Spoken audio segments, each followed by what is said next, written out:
চটজলদি গরমে এই ভিন্ডির মাখা রেসিপিটা একবার অবশ্যই ট্রাই করো। হাতে মেখে ভিন্ডি মশলাটা দারুণ হয় খেতে।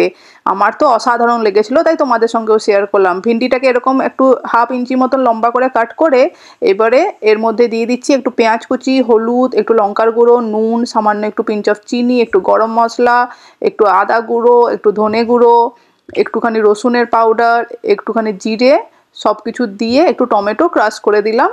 দিয়ে তারপরে ভালো করে একটুখানি সর্ষের তেল দিয়ে, যতটা তেল লাগবে সেই অনুযায়ী তেল দেবে। আমি এখানে 1.5 চামচ মতন তেল দিলাম। ভালো করে হাতে মেখে নিলাম। হাতে মাখা ভিন্ডি তো, তাই হাতে ভালো করে মাখতে হবে। দিয়ে শুকনো কড়াইয়ের মধ্যে গ্যাসের ফ্লেমটা অন করে ভালো করে 5 মিনিটের জন্য হাই ফ্লেমে কষিয়ে নিলাম। কাঁচা গন্ধ চলে যেতে সামান্য একটুখানি পিঞ্চ অফ একটু জল দিলাম, 1 চামচ মতন ঢাকা দিয়ে দিলাম 5 মিনিটের জন্য। নামানোর সময় একটু চাট মশলা দিয়ে দিলাম। দিয়ে গ্যাসের ফ্লেমটা হাই করে দিয়ে নামিয়ে দিলাম। হেভি খেতে হয়েছিল, অবশ্যই ট্রাই করো গরমকালে কিন্তু এটা।